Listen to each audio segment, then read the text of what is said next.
We learned today that Michael Jackson will be laid to rest on August 29th at Forest Lawn. It would have been his 51st birthday. Meantime, his doctor remains under investigation and continues to proclaim his innocence. Not on TV, not in the newspaper, today on YouTube. Please, don't worry. As long as I keep God in my heart and you in my life, I will be fine. I have done all I could do. I told the truth, and I have faith the truth will prevail. Joining us, activist Cameron Turner from Turner's 2 Cents. Cameron, thanks for being here. Glad to be here, Fred. Thank you. All right, you heard the doctor. Do you buy what he has to say? This statement today just drips with insincerity and self-interest. Dr. Murray knows that he's going to very shortly find himself in a courtroom, quite possibly facing criminal charges and most certainly facing civil charges. Michael Jackson's mother hints that she's going to file a wrongful death suit. He's clearly at this point trying to sort of take charge of his public image and portray himself as a kindly, sort of unassuming man who just wants the truth to come out. Cameron, I have to tell you, there are still so many questions in this situation. Are you of the opinion that Michael Jackson's death, in the minds of all, was more than just a tragedy, and that in this situation, someone has to pay?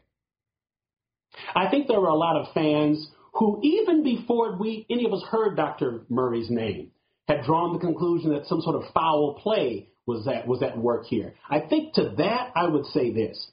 It's beginning to look increasingly like there may be some legal entanglement here involving Dr. Murray. But let us remember, Michael Jackson hired this doctor to the tune of tens of thousands of dollars per month to be his personal physician.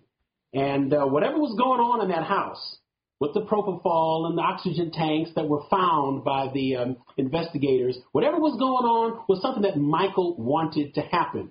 Michael Jackson, I'm a Michael Jackson fan too. I grew up with him. I knew him from Jackson 5. I consider myself more of a Michael Jackson fan than some of the younger people who became aware of him around the time of Thriller. Michael Jackson was a tragic figure.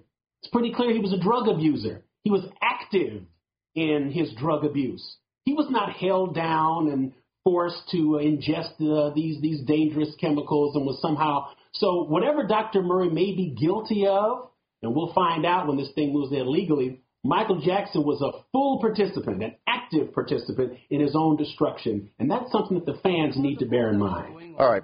I want to move on now because I want to show you this and get this in here. We're going to show a video that aired all over the country today. It was a man toting an assault rifle outside President Obama's speech in Phoenix. The event was staged to make a point. It's legal to carry an unconcealed assault rifle in public in Arizona. Now, of course, there was also a man walking around with an unconcealed handgun in New Hampshire, where it is also legal. I do know it's a constitutional right to bear arms, but I got to be honest with you, Cameron. I don't know if I want people walking the streets with rifles strapped to their backs. Something tells me this ultimately could lead to a problem. Don't you think? It's very dangerous. I don't understand these open carry laws. This really is a perversion and an overinterpretation of that still confusing language in the Second Amendment. The debate rages on today as to whether the Second Amendment is referring to the right for states to maintain militias or if it's the right for individuals to carry weapons. But to say that the Constitution gives me the right to carry a weapon, therefore I must, by extension, have the right to carry a loaded weapon in public. That makes no sense.